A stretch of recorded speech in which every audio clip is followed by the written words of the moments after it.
Assalamualaikum warahmatullahi wabarakatuh. Alhamdulillahi rabbil alamin. Wassalatu wassalamu ala asyrafil anbiya'i wal mursalin Sayyidina Muhammad wa ala alihi wa sahbihi ajma'in. Alhamdulillah, apa khabar hari ini tuan puan, bapa ibu yang sentiasa menanti-nanti kehadiran Pak Haji pada setiap hari. Alhamdulillah, terima kasih Pak Haji ucapkan memberikan ruang waktu 1 jam sehari itu. Terima kasih besar-besar ya.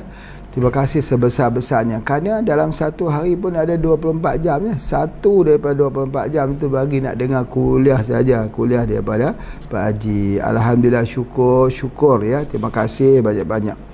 Baik, alhamdulillah hari ini ada beberapa perkara lagi yang Pak Haji nak ceritakan.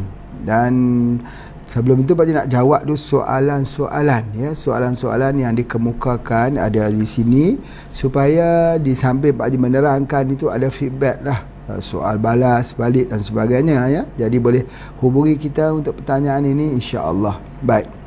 Ini ada soalan yang menarik yang ditanya di sini, katanya bagaimana cara nak menggunakan HGH untuk masalah gastrik.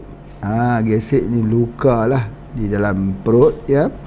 Sesudah guna tapi jadi panas badan. Dia kata saya dah gunakan tapi panas badan, lepas tu saya stop lah. Jadi itu betul. Alhamdulillah ya. Jadi bagaimana cara nak gunakan, dan kopi yang sesuai untuk gastrik, kopi apa? Itu soalan yang bagus sekali. Baik, yang pertama sekali, kalau kita kata gastrik, kalau lah Pak Haji selalunya pasien-pasien datang sini, dia bagi tahu dia jadi angin ya, jadi angin tu naik ke dadanya, sesak. Sesak. Seolah macam serangan jantung lah juga. Ya, biasanya pergi kadang-kadang doktor kata jantung, tapi sebenarnya bukan jantung, masalah gastrik. Ya, tapi setelah doktor cek, oh ternyata tidak ada masalah jantung ya, buat MRI tengok jantung sah. Okey, tapi kenapa jadi begitu ya? Jadi angin di dalam perutnya itu naik. Angin tu sebab apa? Gastrik. Gastrik tu sebab apa? Sebab lambat makan. Lambat makan. Dia kata saya makan cepat. Ya, kalau makan cepat, biasanya gastrik ni orang yang ada masalah bebanan fikir. Fikir sampai jadi gastrik. Jadi oleh sebab itu, maka kita cadangkan penggunaan SGH. SGH ni adalah mendatangkan hormon yang bahagia, gembira, hormon cinta, supaya beban itu boleh ditahan. Bila beban itu boleh ditahan, jus perut itu tak keluar. Bila dia tak keluar, maka dia tak jadi gastrik, tak timbul angin. Tetapi bila dia ambil kepada SGH ni, ceritanya dia makin panas. Jadi dia terpaksa stop. Jadi apa rawatan yang sebenarnya?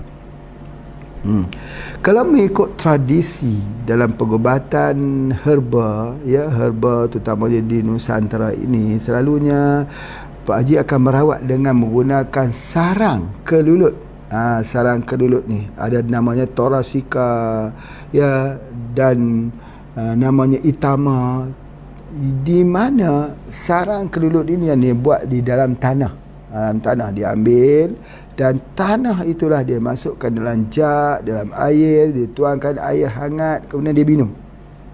Sekejap saja luka di dalam perutnya itu sembuh dengan izin Allah jua. Jadi kalau lukanya sudah sembuh, jadi dia tak timbul angin lagi, dia tak jadi perih, dia tak sakit di bahagian dada ni juga. Ya, jadi itu adalah di antaranya, iaitu menggunakan sarang daripada sarang kelulut. Ataupun sarang kelulut tu selalunya kita kata lebah ya, lebah trigona.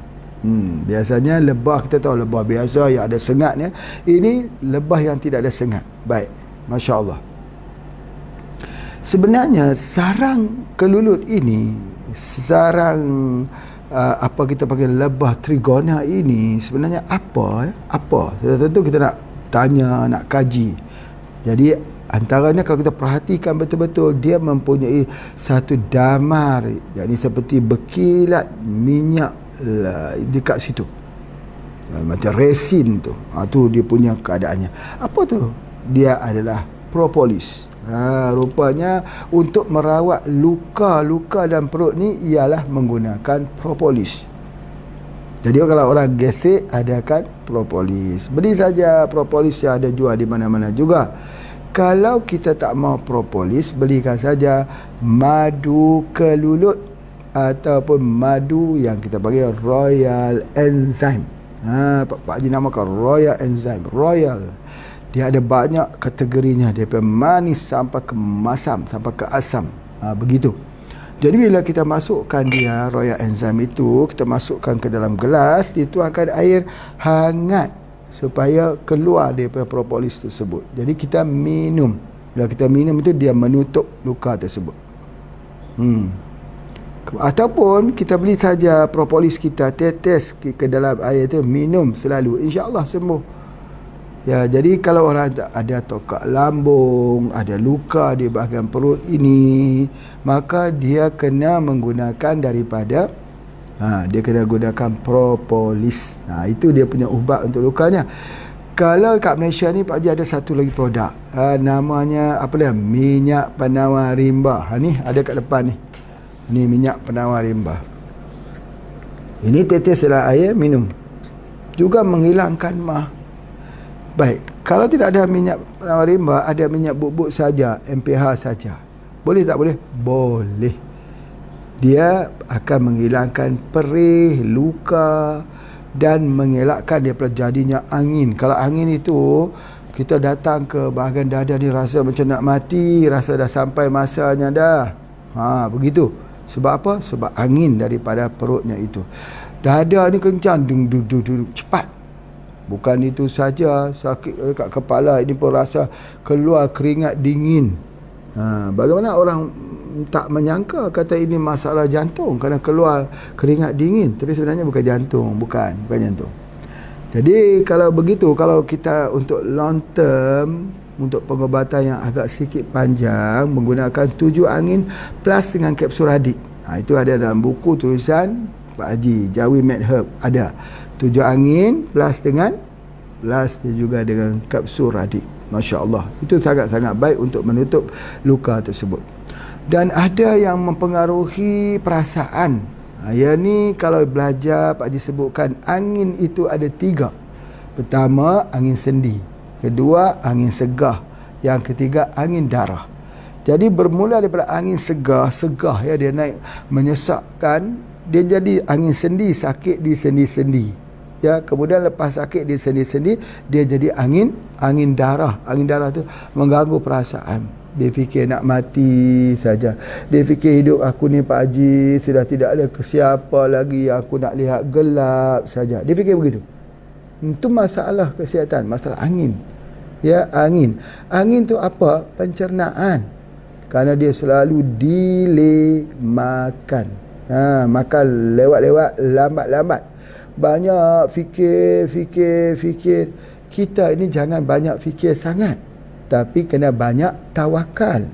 Banyak fikir itu kadang-kadang mendatangkan penyakit, tetapi banyak tawakal itu mendatangkan kebahagiaan.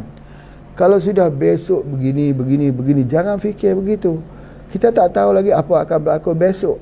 Kemungkinan besok lebih baik pada hari ini. Ya, nasib yang kita kata nasib malang itu sebenarnya bukan nasib malang, tetapi dia adalah merupakan satu peringatan daripada Allah Subhanahu Wa Taala. Malangnya bila kita sudah masuk ke dalam alam kubur, sudah tak dapat lagi berbuat apa-apa. Jadi oleh sebab itu bangun, bangkit, jangan tinggal lagi hidup kita ni dalam keadaan tak ada semangat, putus asa, keputusasaan. Jadilah sedikit orang yang memberikan semangat pada diri kita sendiri. Itu yang pertama, nasihat Pak Haji lah, masya-Allah ya. Baik, soalan yang seterusnya. Jadi jawapan yang pertama, kalau guna SGH itu, tujuan yang Pak Haji kata SGH itu kerana dia nak tahan beban ya, daripada otaknya jangan jadi susah. Jadi gastrik akan sembuh, luka juga akan sembuh. Tapi kalau rasa panas, ya kita hentikan dulu, ambil saja propolis atau ambil juga daripada Royal Enzyme. Masya Allah. Jadi soalan yang kedua, kopi yang sesuai untuk gastrik. Ini penting sekali ni bagi orang yang minum kopi ya. Pak Haji nak jelaskan juga. Kopi dekat Malaysia ini ada namanya Black Radik. Kopi tu bukan semua orang boleh minum, memang sedap, super.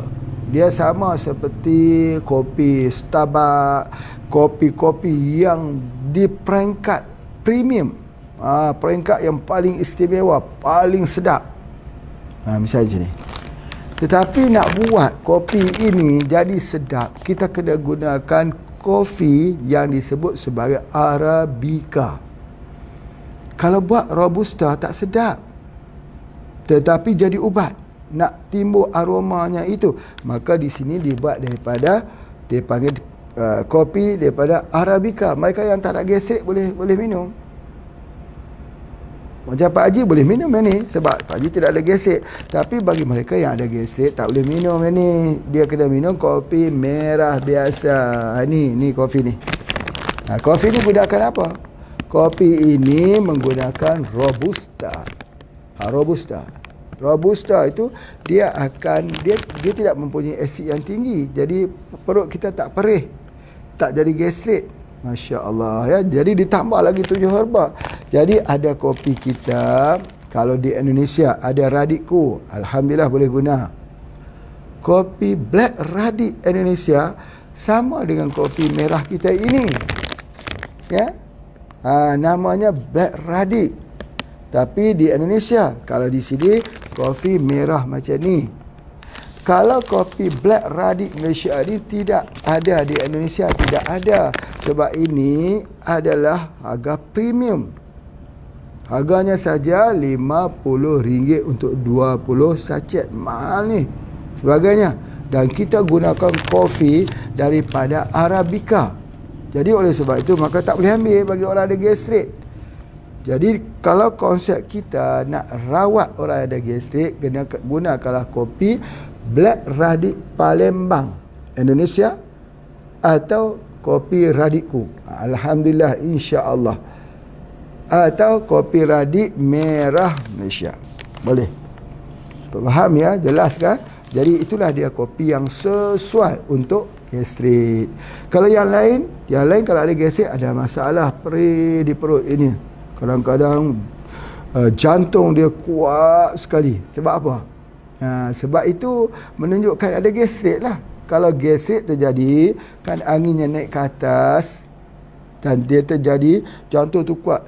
Ada orang tak boleh minum kopi pun. Kalau minum tidak pengsan.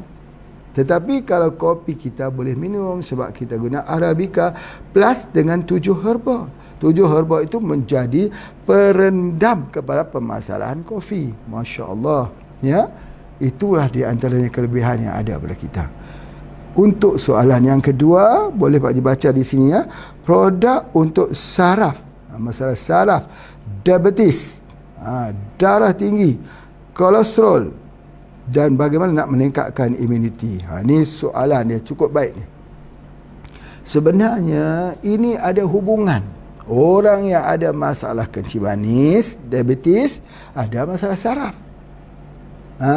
Dan orang yang ada darah tinggi, orang ada kencing manis, ada darah tinggi. Dah. Ada 3 dah tu. Dan kemudian kolesterolnya juga tinggi. Masya Allah ya. Jadi oleh sebab itu, darah tinggi, kencing manis, saraf, kolesterol. Dah. Itu di antaranya yang pertama. Kemudian ditanya bagaimana nak meningkat imuniti. Maksudnya bagaimana nak supaya badan kita sentiasa sihat. Okey, dengar betul-betul di sini.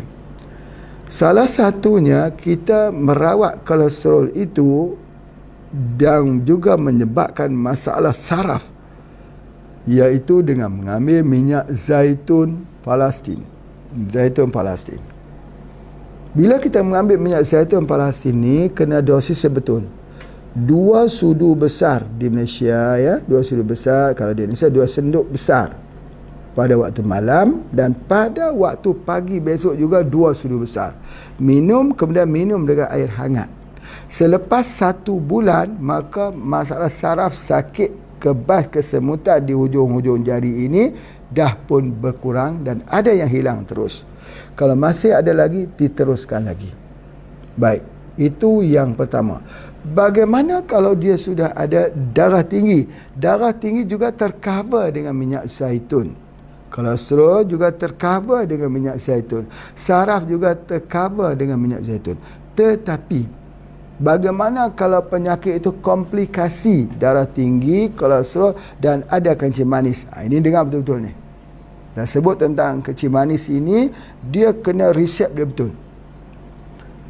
Jadi kita telah memberikan pengobatan di sini dengan pelbagai cara. Yang pertama, kita boleh gunakan Radic Diet. Radic Diet itu mempunyai stevia. Ada pelarut stevia. Masuk ke dalam air, minum. Supaya tubuh badan kita tidak dipenuhi dengan gula. Stevia. Gula stevia. Manisnya 70 kali lipat. Ganda daripada gula biasa. Tapi menurunkan gula. Bagaimana pula konsepnya? Konsepnya, sesuatu penyakit itu, simptomnya apa, kita ubatkan dengan simptom obat penawar yang ada. Misalnya, gula diubat dengan gula. Ya, garam diubatkan dengan garam. Misalnya, tulang, rawat tulang, mata diubat dengan mata. Jadi oleh sebab itu maka ada satu konsep dia. Yang ni nanti kita akan pelajari sedikit demi sedikit. Cuma apa yang Pak Haji nak sebutkan dekat sini bahawa untuk masalah kencing manis ini, dia mesti menggunakan sesuatu yang berwarna hitam. Ini asas. Ini key kepada pengobatan. Apa yang warna hitam ni? Habbatus sauda. Kencing manis ini obat yang terhujung sekali ataupun ubat yang terangkat teratas sekali ialah Habbatus sauda. Jadi selalunya Pak Haji bagi Habbatus sauda. Apa tu? Bagi minyak Habbatus sauda. Ada ni minyak Habbatus sauda ni. Ini bagi minyak Habbatus sauda. Ambil satu sudu kecil atau satu seduk kecil waktu malam dan siang, satu yang kecil saja cukup untuk 2 kali pengambilan ni. Okey, sesudah kita ambil ini, maka kita gabungkan dengan herba. Sebab Habbatus sauda ni bukan tempat kita ya. Bukan tempat kita. Tetapi kita gabungkan dengan elemen-elemen pengobatan yang lain. Yang pertama, ingat tak bahawa masalah kencing manis ni bukan masalah kerana insulin saja, tetapi dia kehilangan albumin. Albumin sama juga ginjal. Jadi albumin dia kena ambil. Apa tu albumin? Dia perlu ambil daripada kapsul haruan. Kalau di Indonesia pun ada kapsul haruan ya. Ada, boleh hubungi dengan Pak Asrul nanti. Dan di Malaysia juga ada kapsul haruan. Jadi betul dah Habbatus sauda sebab dia ada kromium. Krom plus dengan albumin. Bila krom plus dengan albumin, maka dia jadi obat dia. Maka satu elemen lagi yang Pak Haji gunakan ialah mengambil daripada pokok jiring, jengkol, jiringga. Pokok jengkol ni pokok besarlah pokok jengkol tu. Tetapi dalam kajian didapati bahawa dia mengandungi beta-sitosterol dan stigmasterol. Jadi bila digabungkan di antara kromium plus dengan albumin daripada ikan gabus, digabungkan lagi dengan beta-sitosterol dan stigmasterol, dia back to normal, kencing manis. Elok balik. Kecuali kalau dia ada masalah ginjal. Kalau dia ada masalah ginjal, maka ada satu produk Pak Haji yang dikenali sebagai RO+. Ya, di mana RO+ ini dia adalah merupakan untuk mencuci ginjal. Kalau dulu orang panggil dia minuman embun dingin. Kali ini sudah tersedia dalam botol yang cantik ya. Tak perlu susah, minum terus saja. Ini untuk masalah ginjal. Sebab apa? Menjadi satu kerisauan kepada Pak Haji melihat bahawa betapa ramainya orang yang terpaksa guna mesin hemodialisis. Seolah-olah itu adalah satu SOP atau satu konspirasi. Kalau SOP itu maksudnya sudah tidak ada jalan lain lagi Pak Haji. Kalau sudah kadar kreatininnya tinggi, kidney failure, ya, berlaku tidak berfungsi atau disebut sebagai bocornya di kidney, di ginjal, maka sudah tidak ada apa lagi yang boleh kita rawat melainkan harus menggunakan mesin hemodialisis. Benarkah kenyataan itu? Jadi bagi seorang perawat macam Pak Haji ni yang terbiasa dengan herba, yang bagi orang pada herba, yang melihat sendiri daripada tahap kesihatan ayah Pak Haji dulu yang terpaksa guna mesin hemodialisis juga, akhirnya tak perlu guna. Jadi oleh sebab tu mereka yang sudah dikatakan parah, yang ginjalnya hanya ada 10% saja lagi, cuba datang ke sini. Ambil RO+, di mana dalam bentuk air, campur saja di dalam gelas, campur air biasa minum. Bersih ginjalnya. Macam mana nak tahu ginjal tu bersih, elok, sihat? Dia sudah hilang letih, lemah, lesu, longlai, loyo. Kalau kita ngantuk saja, itu letih, lemah, itu menandakan ginjal kita lemah. Jadi begitulah juga. Jadi oleh sebab itu maka bagi pesakit-pesakit kencing manis ini dia hanya perlu 3 saja. Yang pertama dia gunakan minyak habatus sauda, yang kedua dia gunakan plantisol, yang ketiga dia gunakan haruan. Apa bahannya? Habatus sauda kromium. Haruan itu akan gabus itu menggunakan albumin. Plantisol, yang kita gunakan plantisol itu dia menggunakan apa? Dia adalah beta sitosterol dan stigmasterol daripada pokok jering. Sebenarnya Pak Haji tak guna pokok jering. Itu harus dipahami betul-betul tu. Ya, Pak Haji tak guna pokok jering itu secara terus, tetapi Pak Haji ambil ekstrak pokok jering. Apa makna ekstrak pokok jering ni? Ekstrak lah, ambil daripada beta sitosterol dan stigmasterol di dalamnya, dan Pak Haji tak guna ekstrak alkohol. Ingat, kita tak suka produk kita ini menggunakan ekstrak alkohol. Jadi kalau Pak Haji tak guna ekstrak alkohol, Pak Haji gunakan ekstrak apa? Pak Haji gunakan ekstrak daun. Ekstrak daun. Macam mana ekstrak daun? Jadi ada pokok benalu di atas pokok jering. Jadi pokok benalu tu mengekstrak, mengambil makanan-makanan dan obat-obat disimpan di dalam daunnya. Daripada asal daun itu berwarna hijau, tiba-tiba menjadi berwarna kuning, kekuningan. Maka pada ketika itu sudah capai kematangan, kita ambil daun, kita olah menjadi produk namanya plantisol. Jadi yang menghimpunnya apa? Yang menghimpunnya ialah benalu. Pernah kita dengar benalu teh, benalu kopi? Benalu teh di mana? Di Bandung, di Bogor. Benalu kopi di mana? Di Aceh, di Sumatera, Padang Sidimpuan. Jadi oleh sebab itu benalu ini dia mengambil apa yang ada di dalam tanaman yang dihinggapinya. Perumahnya itu apa dia? Kalau dia duduk dekat pokok kopi, dia ambil kopi. Kalau duduk dekat teh, dia ambil teh. Kalau teh itu sebagai anti kanser, kopi sebagai anti kanser, maka benalu itu jadi benalu anti kanser. Itu adalah di antaranya. Masya Allah, Masya Allah. Baik. Jadi itu adalah produk untuk saraf. Macam mana pula kalau ada semua? Saraf, ada kencing manis, ada juga darah tinggi, ada dia punya kolesterol. Jadi itu yang Pak Haji sebutkan. Kita gunakan HGH plus dengan herba-herba, minyak zaitun, sekali minyak habatus sauda, sekali kita gunakan plantisol, dan sekali juga kita gunakan haruan. Jangan lupa haruan itu kerana dia adalah albumin, iaitu di antaranya. Jadi insya-Allah, bagaimana nak meningkatkan antibody? Dengan otomatisnya antibody kita akan jadi semakin baik. Cuba kita lihat. Ini filosofi ya, filosofi. Sama ada filosofi ini boleh diterima, boleh juga kita tolak. Selalunya Pak Haji kan sebut ni, obat-obatan kimia ini masa kecil jadi kawan, bila besar jadi lawan. Apa artinya? Artinya kalaulah waktu kita sakit sikit-sikit kita ambil ubat kimia, alhamdulillah jadi kawan. Tapi kalau sudah sejumlah sekantung ubat kimia yang kita makan pada setiap hari, dia sudah tidak jadi kawan, dia jadi lawan. Kerana setiap satu kapsul ataupun painkiller ataupun tablet itu daripada kimia pasti mendatangkan kesan sampingannya. Itu side effect daripada pengambilan tersebut.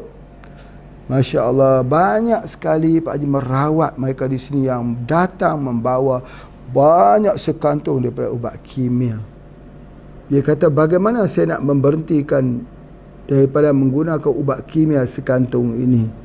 Maka Pak Haji tanya balik soalan kepadanya, boleh tak untuk sanggup dalam masa 1-2 bulan menerima kesan sakitnya bila kita mengambil herba untuk detoksifikasi kimia yang telah menyembunyikan sakit kita itu. Sebenarnya badan kita sakit, tapi kita tak sakit sebab dia gunakan kimia untuk menutup kesakitan tersebut. Painkiller sampai morfin digunakan. Kalau dia kata saya sanggup Pak Haji, ya, kalau sanggup insya-Allah kita bagi herba. Bila kita bagi herba, dia detox, dia mula sakit sedih-sedih, ya, dulu dia tak sakit, dia sakit, dia akan jadi reverse balik kepada simptom yang dulu yang dia pernah ada. Kalau dulu dia pernah ada flu, dia batuk pilek, dia jadi lemah, lesu, tiba-tiba dia makan ubat tu, dia jadi semua hilang, semua simptom-simptom tersebut. Maka bila ambil herba, dia bongkarkan kembali, dia muncul semula. Jadi macam orang patah jugalah. Kalau orang patah, tangan sudah elok dah patah, tapi bila minum air kelapa, dia sakit semula tempat patah tersebut. Kenapa? Dia bongkar semula. Bongkar semula itu disebut mengulangi sejarah lama. Penyakit ada sejarah? Ya, ada sejarah. Orang tu jatuh ketika kecil, tak terasa sakitnya. Bila dah besar, baru terasa sakit. Itu sejarah lama. Jadi sebab itu ketika kita melihat pasien itu, kita juga kena lihat apa dia bagasi sejarah hidupnya itu. Itu sangat-sangat penting. Masya Allah. Sebab itu perawat yang baik, dia seorang ahli psikologi. Ahli psikologi ini ialah dia dapat memahami apa yang sebenarnya yang ditanggung oleh pasien yang ada di depannya. Bukan memahami daripada cerita dan keluhan seperti bungkah ais. Satu bahagian kecil saja yang nampak di atas permukaan air, tapi bongkah yang besar duduk di dalam air tersebut yang tak dapat dilihat.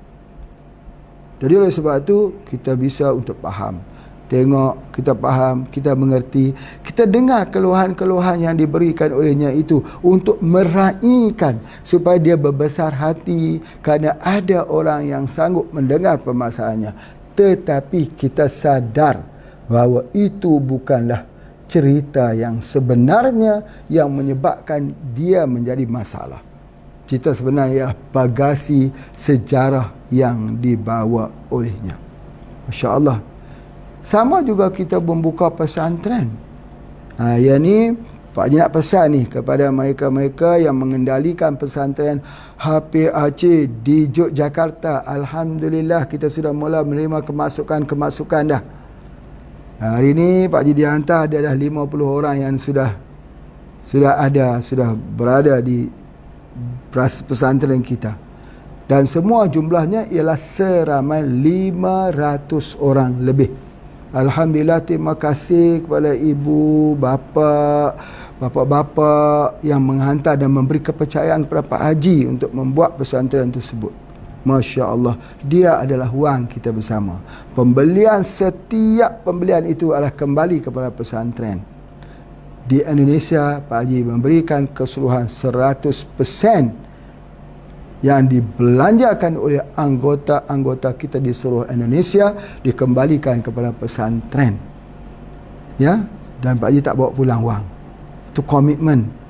Itu di antaranya. Baik, yang kedua yang Pak Haji nak sebutkan kat sini, ketika anak-anak santri itu datang ke tempat kita, mereka dulu pernah mengambil miras, minuman keras. Mereka dulu pencandu narkoba, ada juga.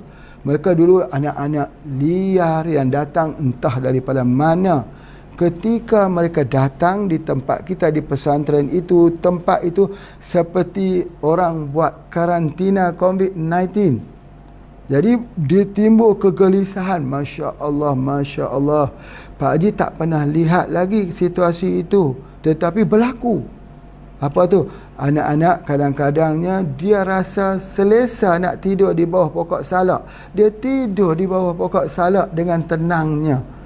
Dengan kasurnya dibawa tidur di bawah pokok salak. Masya Allah. Itu masih lagi boleh tenang. Ada yang bisa tidur di atas bumbung rumah. Masya Allah, anak-anakku. Tetapi insya-Allah Pak Haji yakin bahawa anak yang tidur dalam kebun salak, yang tidur di atas bumbung rumah itulah insya-Allah akan jadi pejuang produk halal bersama dengan Pak Haji. Insya-Allah masanya akan tiba. Okey, kita berhenti sebentar untuk berikan ruangan pada iklan. Silakan.